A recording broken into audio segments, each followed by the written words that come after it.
This episode of the Polyhedron Collider Cast is sponsored by Kienda. Go to www.kienda.co.uk/Polyhedron Collider for a discount off your first order.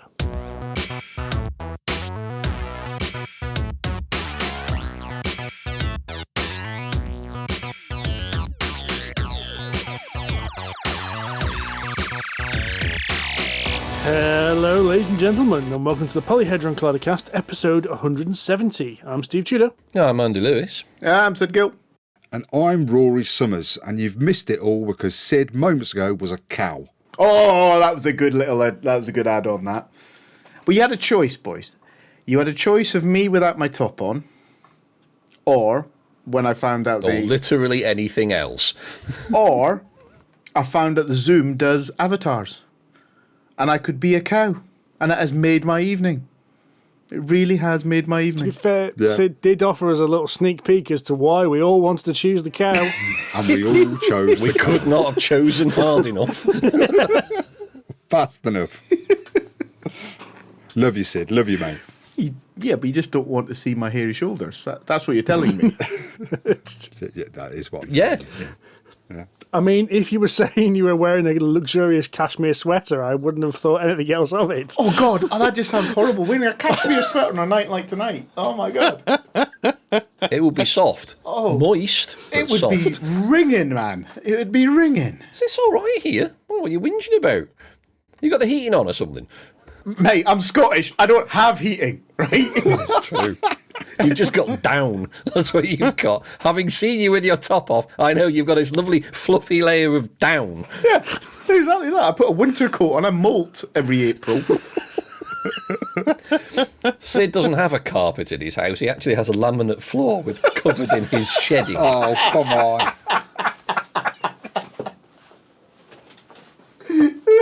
This has got to a dark place.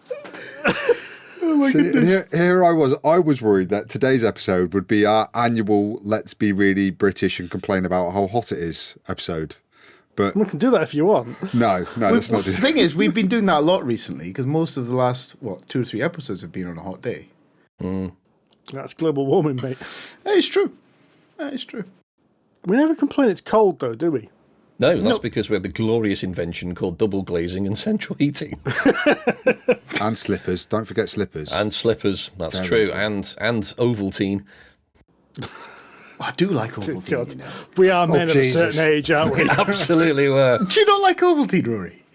No, I just don't have. I've never had an Ovaltine. But What? you remember, I am really the youngest member of Polyhedron Collider, so I'm allowed to not have had an Ovaltine. Not even as a child, when you were poorly sick. No.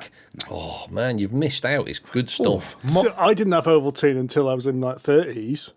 When I was sick as a kid, my nan used to give me a big giant bottle of Lucozade. Yeah, Oh, yeah, because that fixes everything when you're a child.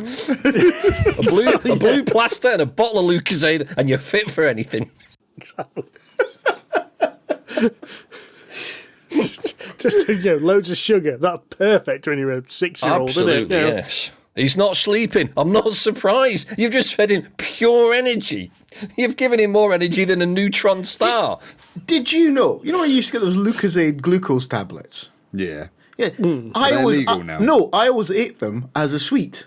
You're not supposed to eat them as a sweet. You're supposed to put them in a glass of water. I only found this out about a year ago. Wow. And Rory has only just found it out tonight. I didn't. I thought they were sweets. I thought you thought they were had them sweets. before you're like if you were going to run a marathon or do like a football tournament day, you'd have a Lucozade Q sweet. That's what I thought they were for. That is the most Scottish thing ever. The country that brought you tablets.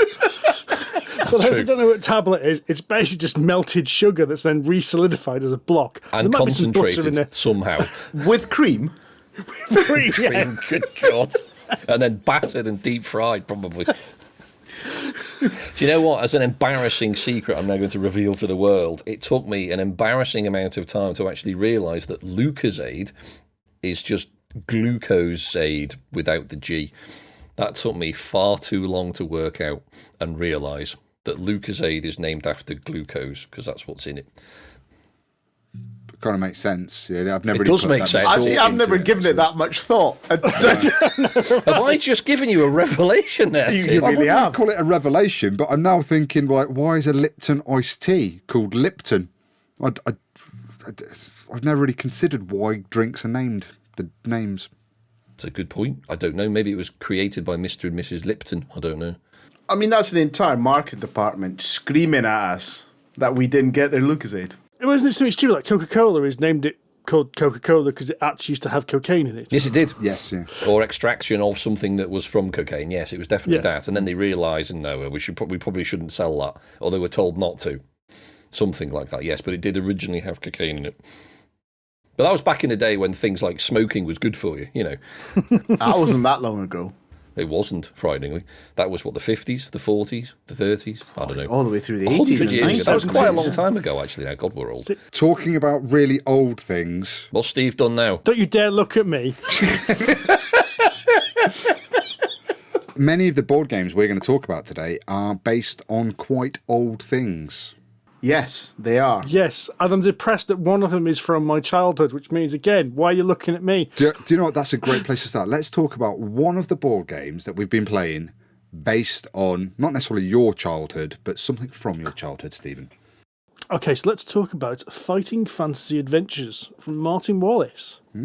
Now, this is a board game implementation of the mid-90s, early mid-90s Fighting Fantasy books. So for those who are, I don't know, younger than 30, these books were around the same kind of period as the kind of Choose Your Own Adventure, because Choose Your Own Adventure was a trademark thing that only represents one lot of books.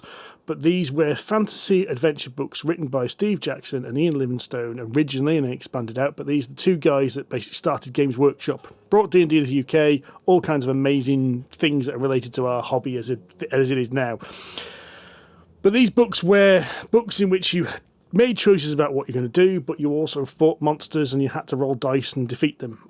And what's happened here is Martin Wallace has taken this concept and made it into a multiplayer board game. And the way this works is you will take on one of the four, I would say, stereotypical archetypes. Classes. Fighter, scout, mage, and healer. Yeah. Nothing Yes. particularly outstanding there. And you have to take all four of these no matter how many people are actually playing. So if you're playing with less than 4 players, you have to double up somewhere along the line. But rather than reading a book, it's a deck of cards, which is split into two, one of which is an actual map, which goes down in front of you. And you'll explore rooms and see which rooms are coming out. And another one is basically the text that you used to get in the old Fighting Fantasy books. So you read the text, somebody will read the text, and they'll give you options, and then every so often you'll have to go fight a bad guy. Yeah. So, Every so often? You mean every other bloody room? yeah. It's either a trap or a bad guy. Pick one. Spoiler alert. Come on. Yeah. Regularly, you will have to regularly fight monsters. Fighting monsters is actually based exactly on the old system. So you roll 2d6, you add your strength, and that's your score. You add the enemy strength, that's their score. And then where it is slightly different from the old books, the difference between the two is the damage caused. So if you do more, you damage the enemy. If they do more, the enemy damages you. That is different from the old books. The old books used to actually have a damage based on what the monster was or what dice they had. In the box, you get 4 adventures, which are based on 4 of the books, and there's also 5 adventures, is it? 5 so adventures. people at 5, I thought it was 4, and then there's an extra one which you can buy, which is almost like a prequel, because the 5 are designed to be run as a little mini campaign. So equipment you grab in Firetop Mountain, of course, which is the first one, you can take through to the other books. Now, I believe we've all played this, have we not? And some of you even played it with their mini colliders. Yeah. Yeah. I've played the first 3. So I've played Warlock of Firetop Mountain, the Island of the Lizard King, which does something a bit different with the dungeon deck. And then we played Deathtrap Dungeon, which is episode 3 of this. Very famous. Yeah, and I play it with the Very kids. and famous, that. yes. And bastard hard. It beat us. I mean, Yeah. I was late to Steve's house because we were playing it. Yeah. Yeah. Because it spent ages doing that one.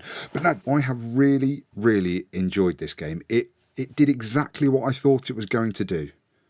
You know, I joke often saying that I was whelmed by this, but I went in with expectations of what this game was going to be, and it met every single one of them, and I was very, very happy that it did.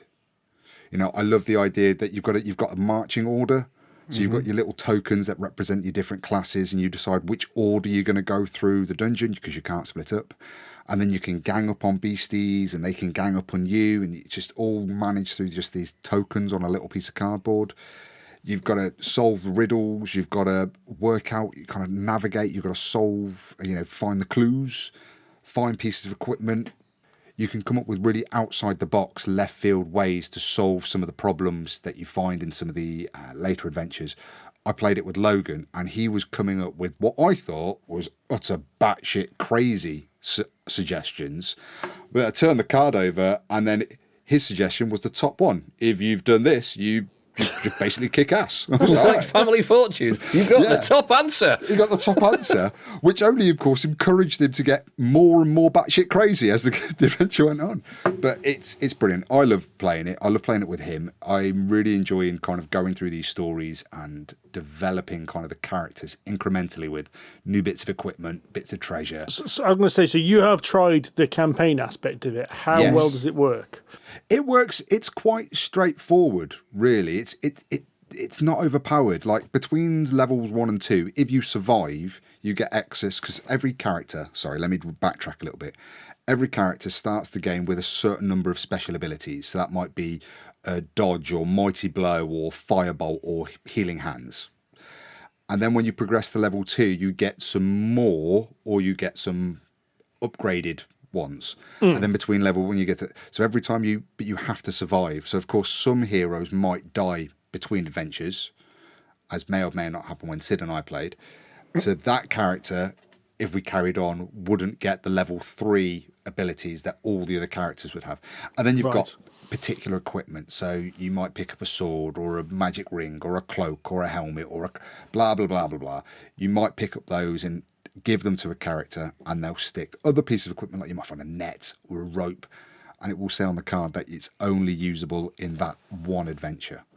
But it's cracking, and it's that lovely little fear as you're maneuvering around this dungeon, and it's got the little clues. You can go east and there's some loud clacking, or you can go west and there's a slithering sound to give you an idea of what's going to be there, and it forces you to fear. Brilliant. I love it. I love it. I love it. And I love it because it's so nostalgically perfect. Even the illogical bullshit of the puzzles, that makes no sense. Why on earth, right? Why on earth would you do what you're supposed to do to get around the trap? It's mental. You've got no other information to base that judgment on. You're just supposed to know.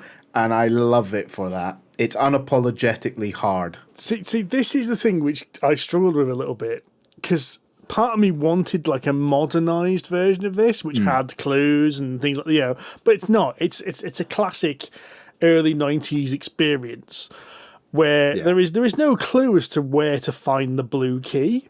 No. You know, you get to the end of the dungeon, it says, oh dear, you didn't get the blue key. No. So, all right, you all die. You'll die. Oh, look, you fell down a hole. Oh, you can't get your body back. Oh, well, you're dead. Except it's less apologetic. It gets the wet end of the arm that is just torn off you and beats you with it. Yeah, you're quite right. But isn't that the joy of a fighting fantasy adventure? Yeah, it's weird. I kind of wanted something different, and then realised that no, this is quite a pure experience with a little bit smoothing off of some of the. I mean, there's not much rules in Final Fantasy anyway, but this smooths it off and makes it even easier to run quickly. I think the gamifying of it is so sympathetically done that they've kept, or Martin Wallace has kept, the important parts of the game and amplified them. So it's almost more fun now that you've got the little cards dropping out as well to give you the rooms you're going into. You know, and you can see the map forming in front of you, and growing see around those monsters. you. You it can makes see it the a lot monsters, more and you can go. You can legitimately run away from something now, and then come back to it. Yeah. Oh, I don't like the look of that puzzle. Sod that. I'm not going down that way for a bit. That just looks like a bad idea. I don't fancy it. No, fancy that. I'm not putting my hand in that hole, Rory. I'm not doing that. But back to the dungeon. Back to the dungeon. One of the things I really liked about this, because obviously they've recently, not so long ago, they've reprinted the books themselves. I think it was last summer I picked up Island of the Lizard King for Logan, and he's worked his way through a chunk of it, and so far he's not dead in the book.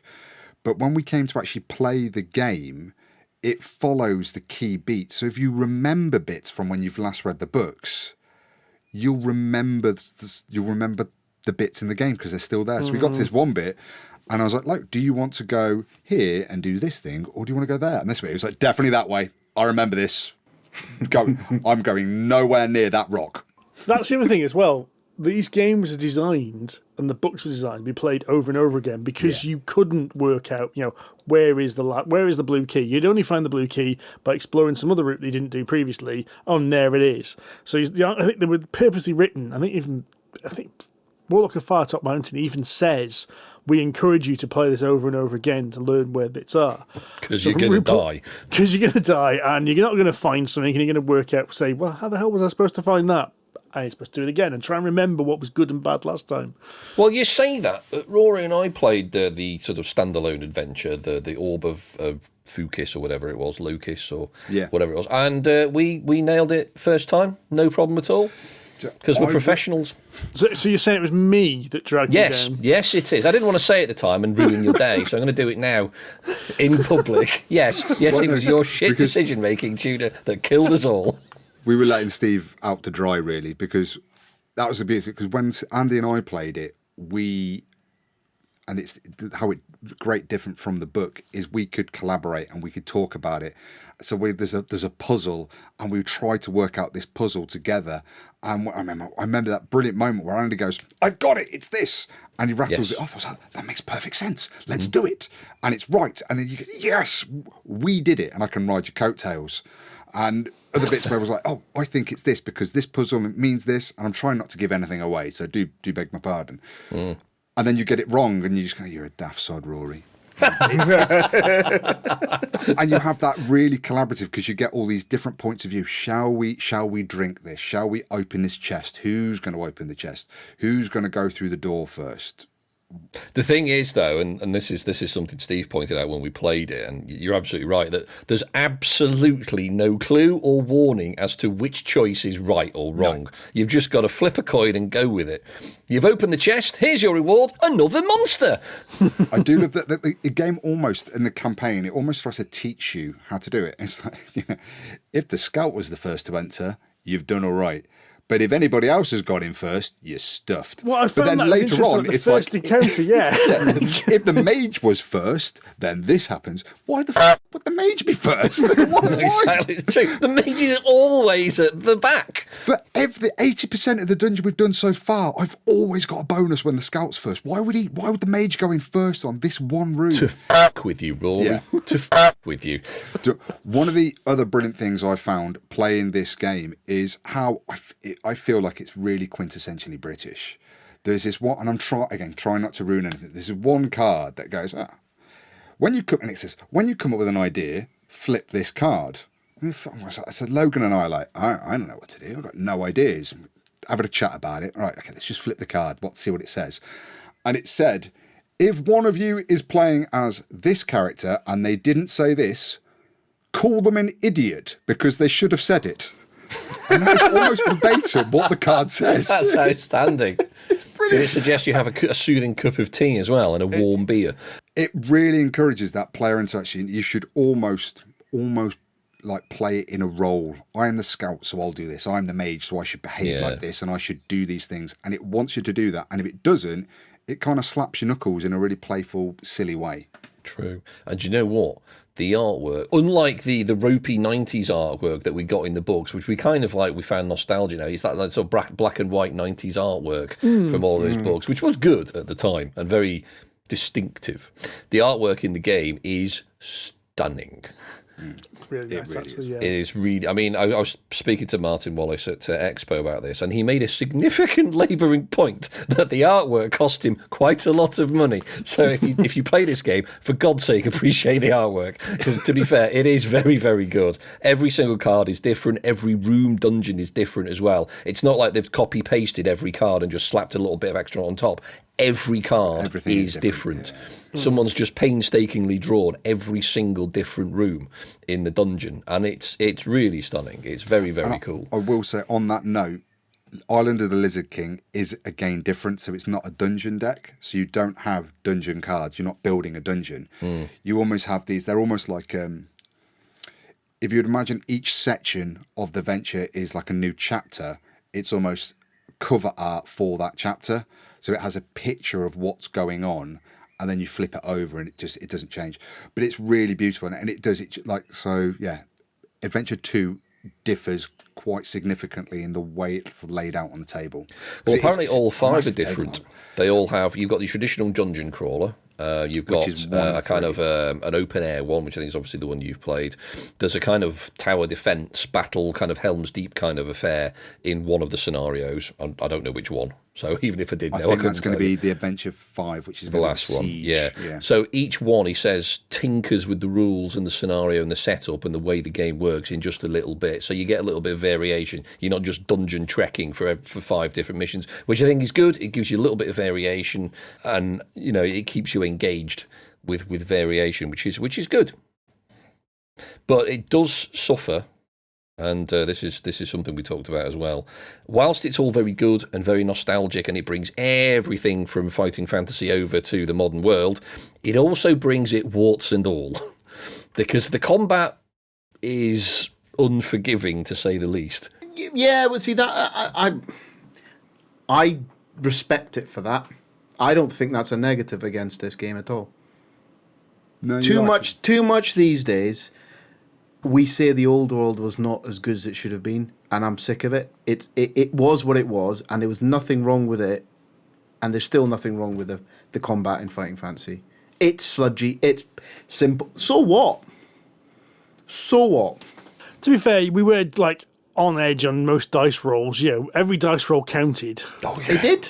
And we were burning through luck at one point because luck allows you to re-roll, and we were like, I'm running out of luck. My wizard's going to die. And then did. I thought it made us manage our resources sufficiently well that it didn't take too long, and you could die. I think that was important.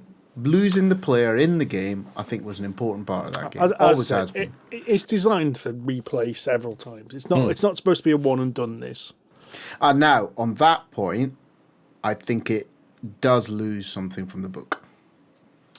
In what manner? Well, because because that's what I said earlier. But the thing I like about it is that you could see the dungeon mapping out in front of you. But as opposed like Warlock, you had to scratch your own map on a scrap piece of paper. and you had to try and exactly remember that. where So, you but, went. but Yeah. because Yeah. now, to me, actually, the replayability in this game, yes, you can make some different choices, but really, the way Rory and I played it, we did everything. We went and flicked every card. We pushed every trap. There wasn't. I don't think there's any replay left for us in the Deathtrap dungeon, because we explored every nook and cranny and crevice. Hence why I was late to your house, because we were literally flipping every card. Because we almost went, well, we need these stuff or whatever to get to the end, and we didn't have it. Because why on earth would we have even thought about trying to? It took us 3/4 of the game before we realised, oh, hang on, mate, we've got more than one of these things, and they keep coming up. Maybe they're important. Seriously. So I think replayability, if I'm honest, is probably, to me, a bigger negative than the combat. I don't think this is as replayable as a finger in the book. You lost your page in the flaming book, for goodness sake. But I don't think that's a bad thing, because this game is 30 odd quid, and you're going to get 5 adventures, and each adventure is an hour and a half plus. There's a lot of hours on the table that you'll be playing this, and I think it's worth it for that. I I'd think it's agree worth with it that. for it. Yeah, And it's a I nice think, price point for what you get. yeah, and I think it is a game that is perfect for DLC. Yeah. It'd bring out a little box pack of cards, or a little adventure on its own, or a little expansion boxy thing. New Or heroes. Expandalone. Expandalone. Another 5 adventures, another 4 heroes, and you can play you can play those heroes in the original box. Yep. I just think I think what he's done here is absolutely magnificent. And He's looked at our wallets and said, I'm having them. he's just done an absolutely sterling job, frankly. Yeah, it's really, really good. One thing it did remind me of, obviously, you've mentioned you've played the Deathtrap Dungeon one, which is the third one. Yeah. That is also, for those of you who are computer enabled in this modern era, there is an implementation, a narrated implementation of Deathtrap Dungeon on Steam. It's narrated by Eddie Marson. Actor, thespian, you will recognise him. So it is the original adventure, and you still have your. I think you're a lone adventurer in this one. It's a slight twist on it. I think it's actually just the book, isn't it? So in all the books, you're always on your own. You're always a lone hero. And it's I'm just looking at the pictures on Steam, and he's sitting in this big wingback chair. That's your graphics for this. Is him talking to It is you in a literally big relaxed chair. Now I should also say, you've mentioned it's Deathtrap Dungeon on Steam. It's actually Deathtrap Dungeon, the interactive video adventure. It is indeed. Because the other Deathtrap Dungeon, which was published by Eidos in 1998, is also on there. And although it's at the bargainous price of 69p, I'm not entirely sure. There's a reason. Number one, it's over 20 years old. And number two, it wasn't very good in 1998. Never mind now. Oh, goodness. Because I played that game. I'm pretty sure I've still got it. Oh, goodness. No, the Deathtrap Dungeon interactive one with Eddie Marson is about £6. And definitely worth playing because it is fun. It's very nice. Eddie's very good at. He narrates all of the outcomes of combat, which, to be fair, once you've beaten up your 7th monster and he's used the same lines over and again, it does get a little tiresome. But it's still very good, and I think definitely worth £6. So if you wanted an adventure in a different format, go for that. Well, speaking of classic adventures remade, at Expo, I found Sound Realms. They're a bit hard to find because they were tucked right at the back, nearby where the painting cabinets were. So at the other side of that, and the annoying thing was, I know I'd seen something because my wife really loves the Lone Wolf games. So just like Fighting Fantasy, one of the competitor products was Lone Wolf, and a couple of years ago at Expo, she bought like loads of all reprinted Lone Wolf books. And she said, "Oh, is Lone Wolf here?" And I went, "I've seen them. I know I have. They're on a back wall." Well, the old Expo was like horseshoe shaped. And all I had to do was start on the back wall and walk around the back wall. Yes, I started on the complete opposite end of the horseshoe and went around the entire Expo, nearly gave up and found it. Anyway, Sound Realms are basically making something similar to what you've just described, Andy. Oh. So it's app-based, and they are. I've been playing on an iPad. It's got surround sound, so this just say make sure you're wearing headphones. And it fully audio narrates and does it all within this dedicated app of theirs. But rather than start with books, which I think they're going to expand to, the first 2 products available are Lone Wolf: The Fortress of Death and Steve Jackson's Fist. They sound friendly. Now, Steve Jackson's Fist came out in 1988 and was not a book. It was a premium rate phone number game. Oh my God, really? So you phoned up this premium rate number and you played the game fully narrated with sound effects, and you used the keypad of your phone to play the game. And what they've done, and apparently this is what Fortress of Death was. Now I remember hearing about Fist and being too terrified to even ask my parents if I could do that, because I know my dad's response straight away would be absolutely no chance. But Fortress of Death was actually the same kind of thing, which was a standalone adventure in Lone Wolf universe. And so I've played through Fist, and it is it's not a replica. They've managed to get the original sound files and clean them all up and put them in it, and it actually sounds fantastic. You wouldn't believe these were recorded in 1988. You swear they were recorded last week. It's even got the instructions on how to play is the original recording by Steve Jackson. They haven't changed it. So it even includes things like, you will find it difficult to play this game if using a rotary phone. You might need to go get an adapter If you'd like to buy an adapter, there's an advert in the back of your latest White Dwarf. God, you know that? That reminds me, actually, when back in the day when we did have rotary telephones, I ended up getting one year a Casio watch that was able to dial the phone. Well, obviously, it needed digital phones because it had ringtones. Yeah. So when we had a rotary phone, it obviously didn't bloody work. So I had a watch that was supposed to dial the phone, put it into the rotary phone, trying to work out why it didn't bloody work. So I had to petition my mother to get a new phone. Anyway, I've played through a little bit of Vultures of Death, and I got as far as I could in Fist before I got cursed. And then the game ended, and they're exactly the same kind of mentality. This kind of random thing where you're encouraged. I mean, you really were encouraged to play Fist over and over again because, of course, it would rack up the fees, wouldn't it? Yeah. But yeah, really good implementation for it, and good for like a good half hour. Just stick the headphones on and off you go. And you know, to make sure you got that telephone number right, otherwise you get a very different game. Be a different Steve Jackson that's talking to you then. Steph Jackson. Mr. Tudor, have you seen what else they're bringing to sound? There is another game which I don't remember the name of. Yeah. Yes. And there's another thing that will get you a little bit moist. Yes, there is a Call of Cthulhu adventure coming. There is. Hello. Yep. It's got us all a little bit moist. Yeah, there's a couple of things coming in. They originally went to Kickstarter, but yeah, as far as I can work out, the Call of Cthulhu one's going to be unique. So whereas everything else so far has been a transcribe of something that's previously existed, this one is going to be something completely unique. As I understand it for this one, they're bringing in a specific voice actor. So I think it's being built from the ground up, this one. Yeah. Which really sounds quite interesting. Kristen Holland, if that means anything to anyone. Oh, is that who it is? Doing the voice acting, yeah. So yeah, that's Sound Realms. Really quite good from what I've encountered so far. Nice. That's a lot of hack and slash. It is. Whilst we're talking about swords and shields, myself, Rory, and Steve played quite a quick game, which was a game called Take the Throne, which is basically literally kind of Game of Thrones styly kind of thing where one person is the king or queen and the other two or more players are trying to dethrone them and get victory points by basically usurping them and becoming the ruler of the realm. And this turns out we had quite a lot of fun with this little game. It's only a small card game. There's only about, 20, 30 cards in it? I think each person's got a deck of 5, maybe 8 cards, depending on whether you play the advanced version or not, for professionals.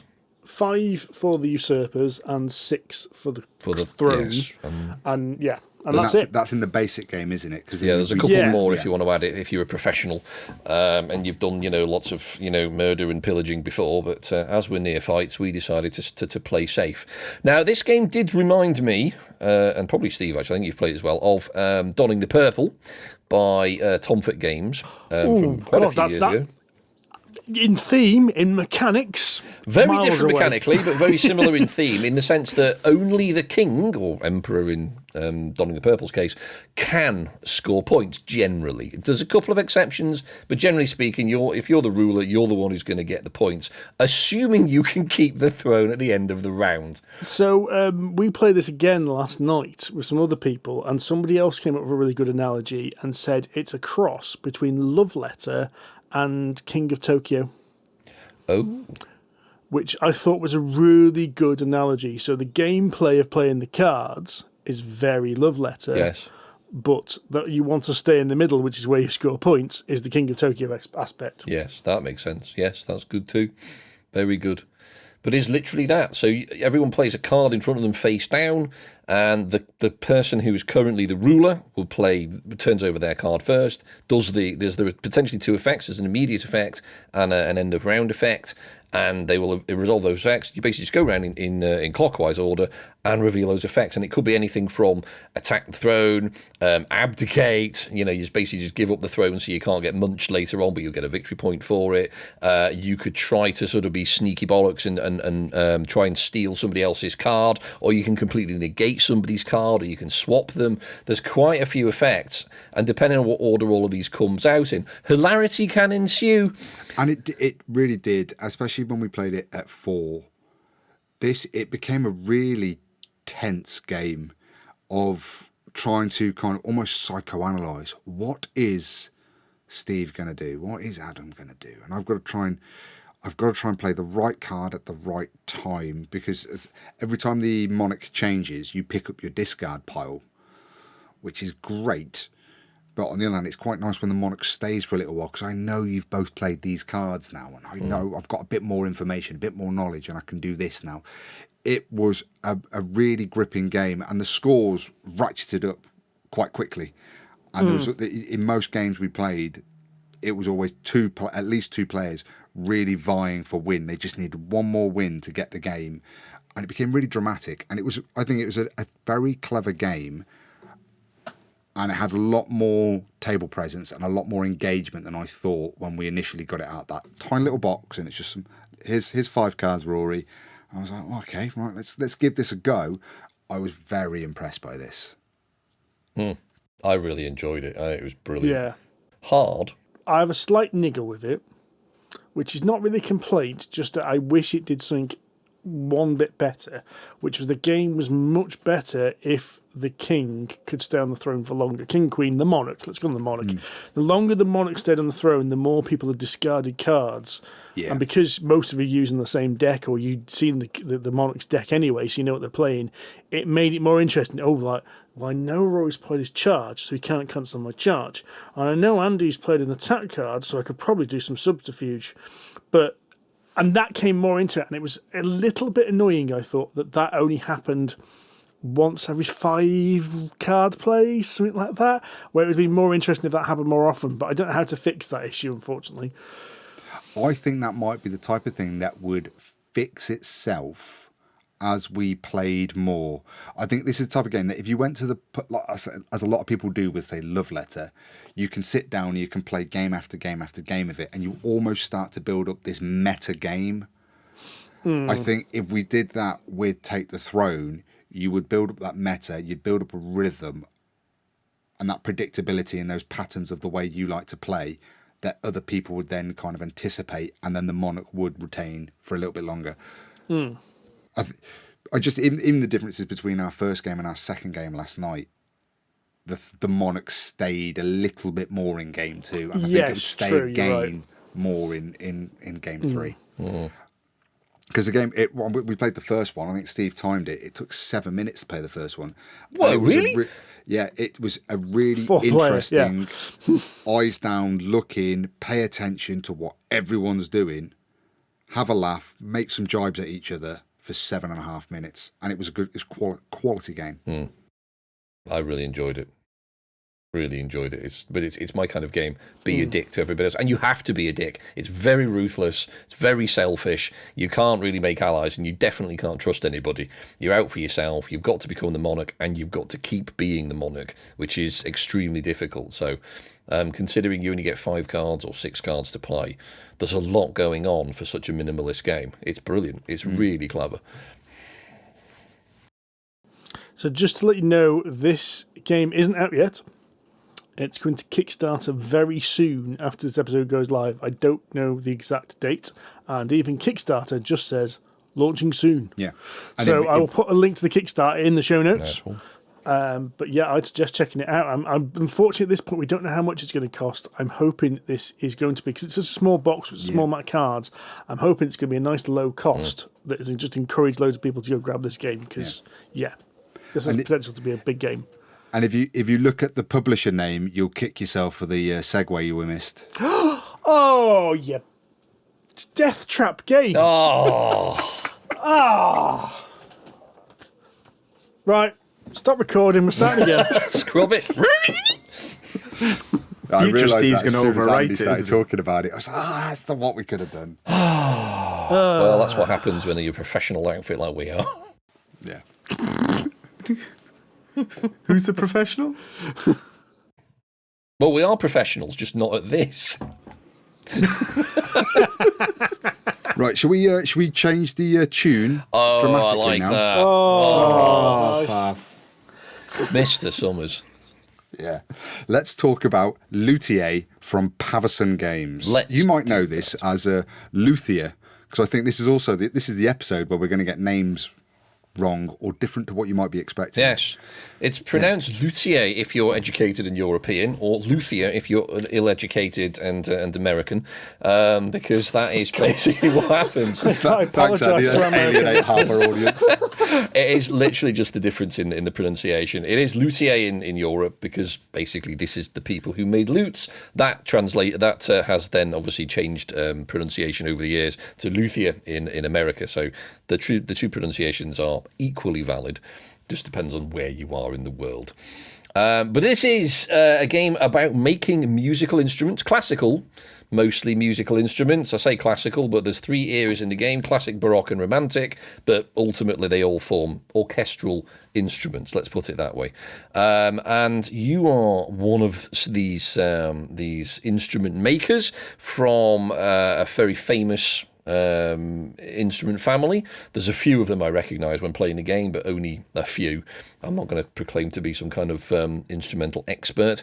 And you receive money and other resources from patrons that you'll acquire through the game, who will give you, resources, wood, money, potential abilities, depending on who they are and what they want. But in return, they want some stuff from you. They'll want an instrument, or they'll want a performance from you, or to hear, or you to repair one of their instruments, things like that, which will get you kudos, which gets you points. If you make an instrument, you'll put it into the central orchestra. And all of the while, you are trying to do this in competition with your opponents. And the clever thing, TM, is whilst this is a kind of action selection worker placement kind of gig, you have workers that have numbers on them which represent their kind of powers. But essentially, there's some number of action points-ish that they will give you in order to perform that action. So if you play a 5, that's a more powerful worker than a 1, for example. Even though you might put your 3 down first, someone out might come along, unknown to you, and put a 4 down. So when you reveal all of these action chips, when you select this is the action I want to activate during the game, you rearrange them in power order, and it turns out your carefully laid plan has gone to shit because someone else has put down a much more powerful worker on the spot that you were planning to get the most out of and ruined your day. So ultimately, it's quite a simple game mechanically in that you literally just select a bunch of actions and then carry them out. The clever thing and the twist and the bit that can be quite frustrating but very fun is each player in turn will select one of these locations to activate. So it might be repair instruments, or it might be perform, make a performance, or it might be go and get a patron, something like that. But you might not want them to do that. I want some resources before I can build an instrument. So, Rory, for the love of God, don't activate that one first. Oh, but Andy, I need to get the performance because I need the victory point so I can go up this track and get the other thing. And it's all very clever. Yeah.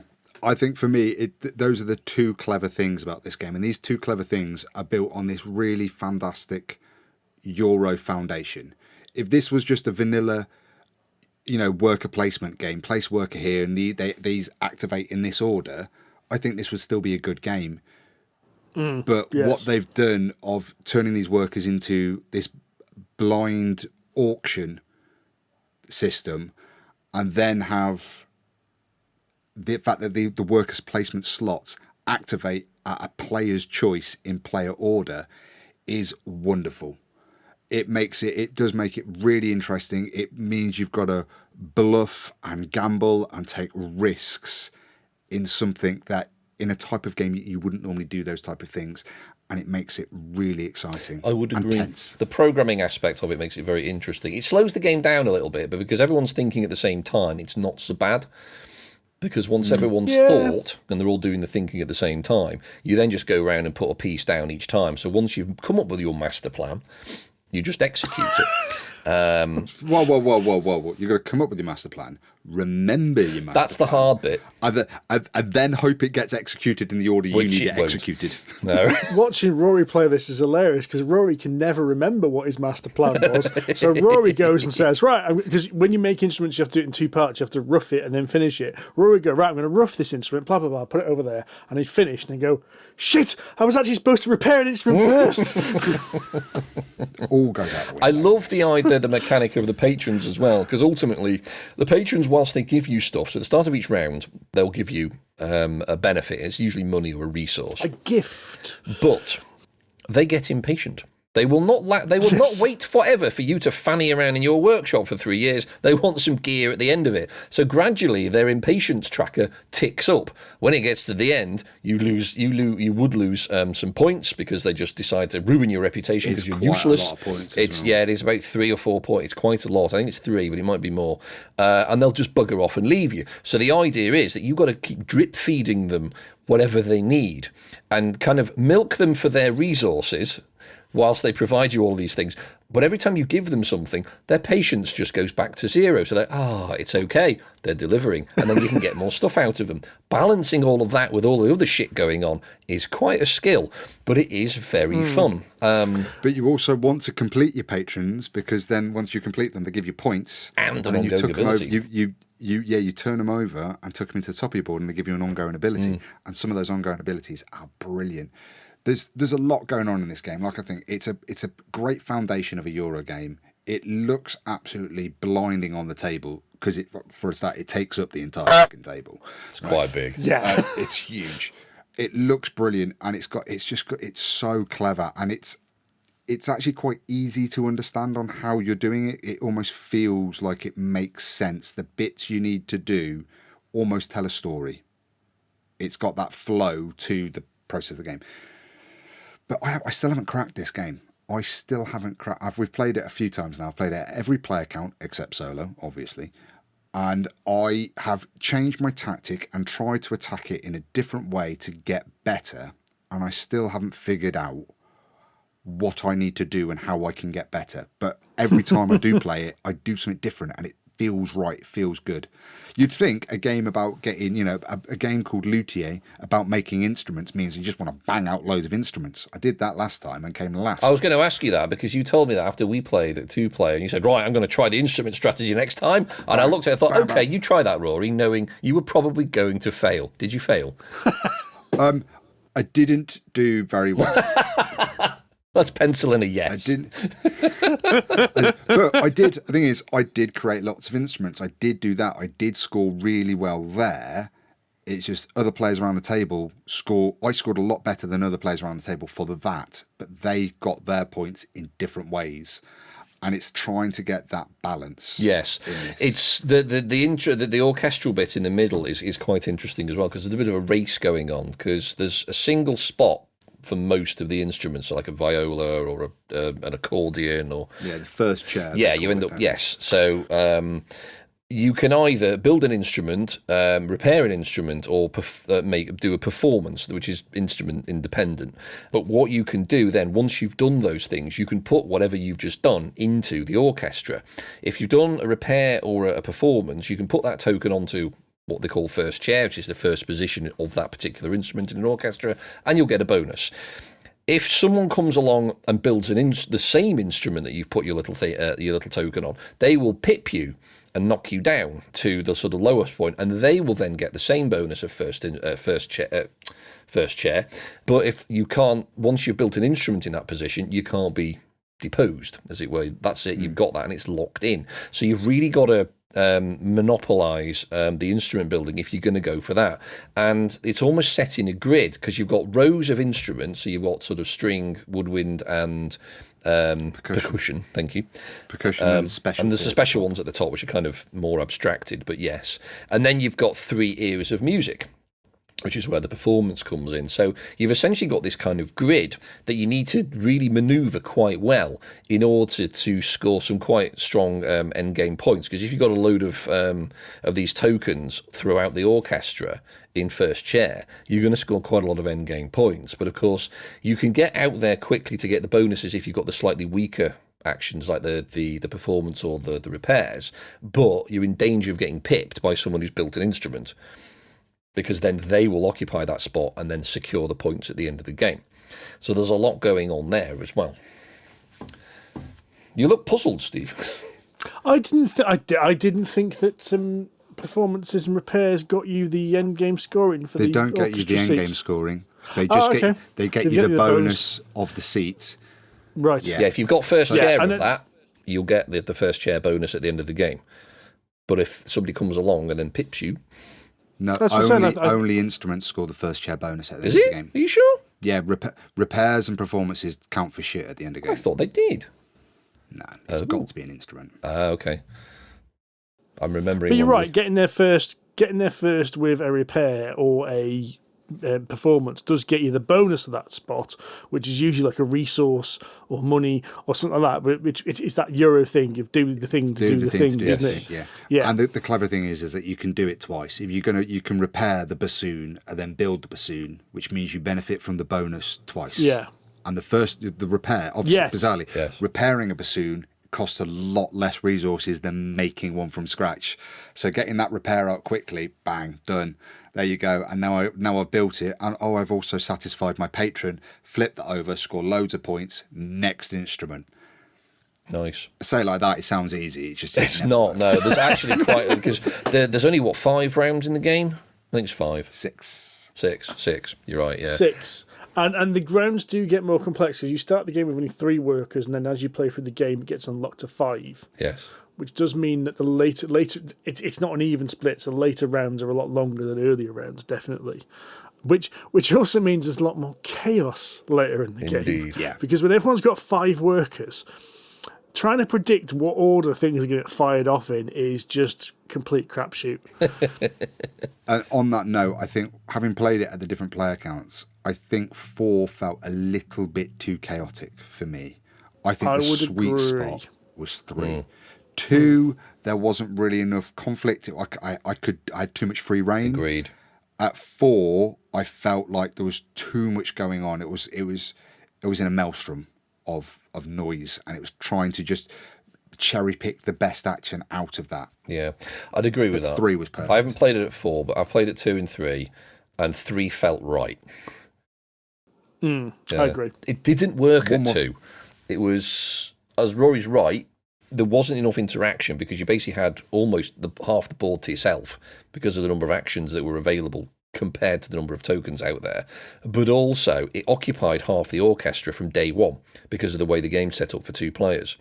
And it also restricted the markets really quite horribly. So there's very little choice of what you could do each time. Because there isn't a lot of churn of the cards. So you've got the different decks. You've got the repair deck, the performance deck, the instrument deck. And I think one of my end game objectives was to do certain romantic performances.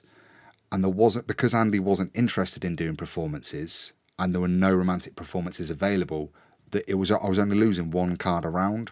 So I was having to do stuff that I didn't really want to do just to churn through the cards. Yes. Just to get the ones I wanted for the end, because there just wasn't enough movement in a 2-player game. But then in a 4-player game, you could go to a performance, and because you haven't put the high enough number there, everything that you could do or wanted to do was then gone. You're like, oh, Yeah. I don't really want some catgut, so I guess I'll just take some catgut because you didn't plan accordingly because there was too much going on. Which is also bad because there's quite an aggressively small amount of inventory space. You're limited to 9 lumps of stuff. So if you do start acquiring resources for no adequate reason, you can discard them, but it does mean that you might be taking up space. Or if you misplan it, like I often did, was, oh shit, I need 3 woods and not 3 metals. Crap, I haven't got enough stuff. Now I need to go to market. Bugger. I found the market quite good though, because the market did allow you to pivot. It was the one thing that made it, because I think without the market, this game would have been complete utter chaos, and you would have felt completely frustrated. But the market being able to allowing to buy and sell resources was that one thing where you suddenly went, oh shit, things haven't triggered in the order I want. I can go to market and I can buy the resources I need, of course, provided I have the cash. You can buy the resource you need. And the market's quite clever as well, because that shifted every round. It wasn't like a set price for each resource. And there was nothing worse than flipping over that resource card and going, oh, everything's at the maximum cost it's going to be this round. Bugger. Sell it all. Yes, it was. It's very well put together. I would say it doesn't work at 2 though. Play at 3 is probably my advice. I'd also like to call out it's got the best board game component of 2025. Well, which one's this one then? The little baton. The pointless Not baton. the tiny violin, though. No, not the little baton. No, they're not pointless, because that baton is wonderful. Because I taught Steve and Adam to play it, and then when we played it again with Rich, I taught Richard, and I got that baton out, and it's meant to be for pointing to different areas of the board to explain what it's for. And I had so much joy in using that baton. And here is the guild where you can get your instruments, and if you use a 4, I need one. I need one of those for my daily life, I think. The most pointless one was the tiny violin, though, because I thought that was the first player marker, and then couldn't work out why you needed that when was a marker player track, and it only comes to the end and goes, the losing player, the player with the least points, gets handed the world's smallest violin. It was really clever, really fun. Utterly pointless. You can get, if you buy all of the deluxe components, and there are a lot of them, you can actually buy a proper baton. It's about 30 quid. It's ridiculous. Nothing you couldn't really simulate with the end of a trowel and a chopstick, though, to be fair. But it is... the price of this game, though, is something... It's certainly something Rory and I talked about when we played, is that it does seem expensive for what you get. Certainly the deluxe version. I haven't seen the non-deluxe version. But the version I've got, which is the full deluxe one, does seem pricey for what you get compared to other games of a similar sort of standard. I think, looking at it now, because of Steve's, we've been sent the standard edition, and I think the standard edition is bloody good. It's got some really, really great components, and I think the fact that I've now, if it's a type of game that was going to sit in my collection for a while now and I want to bling it out, I've got the ability to go and buy the extra bling, which is what I like doing. You know, like, let's say Arc Nova behind me there was 60 odd quid when I bought that, and I've spent a lot more than £60 blinging that out now. But I've done it over the course of a few years, and I've now got this really beautiful version of the game, and I think that's what you've got with Luthier. You can buy the base game, you'll really enjoy it, and if you want to invest more in it, go and buy the extra bling. I mean, I'm not one currently for blinging games. This game is on pre-order at the moment. It's coming out a few days after this podcast goes live, if we've timed it correctly. The RRP... It's about 80 quid, I think. Is 75 quid. Okay.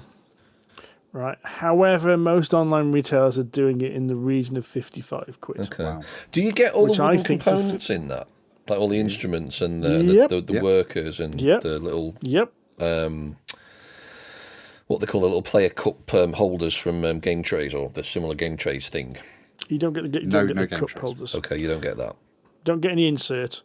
Okay. Yes, you get wooden components though, so Okay. I'm surprised to see I would love to see what the deluxe version has, because the basic version does not feel like it is a rough version in work. Yeah. You know, you've got wooden components. It's beautiful artwork. Everything works nicely. I mean, I'd be interested to see what you actually get different, but you're not missing out, I don't think. So that's Luthier, The Art of the Instrument from Patterson Games. I think we've rather enjoyed that, didn't we, gents? I've really enjoyed it. It's good. We've got to quickly get a little bit of time for a dip into the mailbag.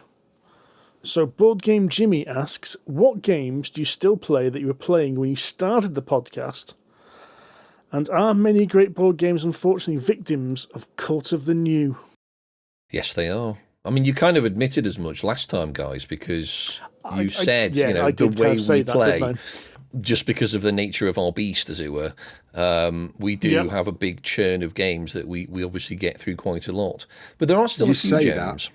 Yeah, there are games that I think we play because we need to talk about them on the podcast. But then I do have a weekly get-together with a mate of mine, and it's like, what game do you want to play? Do you want to play something old or something new? And I really savour those moments of going back to some of those older games. Definitely. For me, there's like, I love Waggle Dance from Bright Eye Games, designed by Mike Nudd. I love that game, and I started playing that back when it came out in 2016. And I try and play that because it's such a bright, beautiful summery game. I try and play that at least every summer. And then was it Who Goes There? I try and play that every year as well. I'm going to do a little pop quiz, right? I'm going to talk about episode 1 of Polyhedron Collider. All the games we mentioned, how many of you played them? But bearing in mind this went out in 2016, February 2016. When was the last time you played Spectre Ops? I've never played Spectre Ops. No. You have, because you played it before we recorded that episode of the podcast. It was you and John. I'd never played it. Was it me and John? I've never played okay, it. You've never played. Okay, Alchemists. I've played it once. I played it at City of Games, and I thought it was f***ing awful. Okay, you're wrong, but... Is that the one with the marbles and the... It's the one you got to make the potion, and it's like a phone app. So you random ingredients, you've got to work out what the ingredients do, and you've got to make the potions for other people. We played that last year, you, me and Amanda. Dead of Winter? Still play that. Really love it. That's a good game. When was the last time you played Dead of Winter? I play on a Thursday night. I've played it bastard. with one of you two about a year or two ago. Yes, because that was the initiation of the Top Tidy. I'm going to quickly move on. Now, I know none of us have played Exploding Kittens since, because that was John's game, and I think me and Andy have both of the view that should be burnt in a dumpster. Yes, it should. It's a terrible, terrible game. Euphoria. I still play that on a Andy. Thursday night with my game crew here. I quite enjoy it.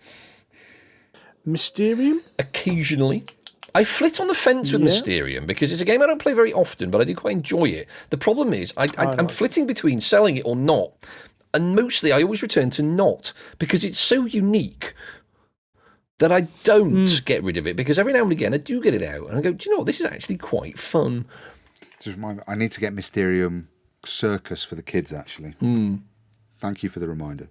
And then Pandemic Legacy, which me and Rory finished that campaign, which we were talking about on that episode last year. Since then, I have played it again and gone through the entire campaign. I think at least once or twice, actually, and also done season 2. And it's awesome. But Board Game Jimmy, that's a great question. It is a great question. I think we, along with everybody else, suffer from Cult of the New. Yeah, definitely. Oh, yeah. Well, we have to. Weirdly, in a way, we have to. I mean, we said, like, the podcast needs feeding. It's a beast that is forever hungry. But if we just talked about games from 5 years ago, we wouldn't get any listeners. True.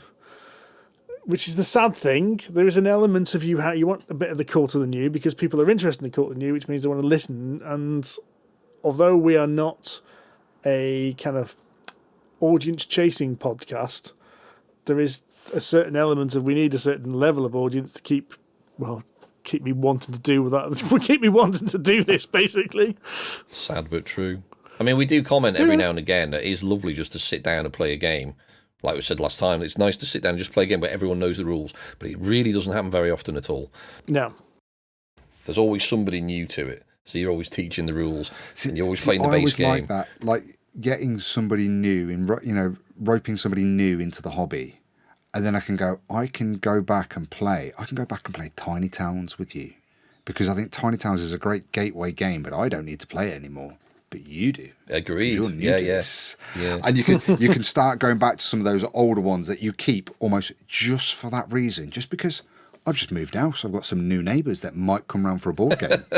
I'm not going to start them with Root. I've got to start them low level and build them up. You're as bad as Alora. She does that. She's always trying to foist games onto people she's just met. She's just been in Innsbruck. To be fair, she's come back with a mysterious cough, and she's a bit moist. Because it was quite warm there. It was about 35 degrees apparently. She's just introduced some games to people who don't play games. And she does exactly that, Rory. Now we've got these games because they're good to introduce to new gamers. I wouldn't choose to play Tiny Towns like you. I've got it for exactly the same reason. Every now and again, it's quite fun. But Mysterium's a good one for that. You go, because it's a bit like Cluedo, but more interesting. And one of you plays the victim. And at which point everyone looks at you and goes, what? It's a great hook. But yeah, great question, Jimmy. Thank you very much, sir. And with that, I think we will draw this episode to a close. So thank you very much, everyone, for listening. We have been Polyhedron Collider.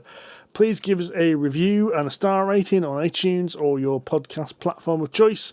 And don't forget to find us on the old socials, Instagram, Facebook, Threads, Blue Sky, BGG Guild 2726, and of course our Discord server, where you can get live updates of these games we're playing, because we basically just plaster it with photographs of everything we're playing.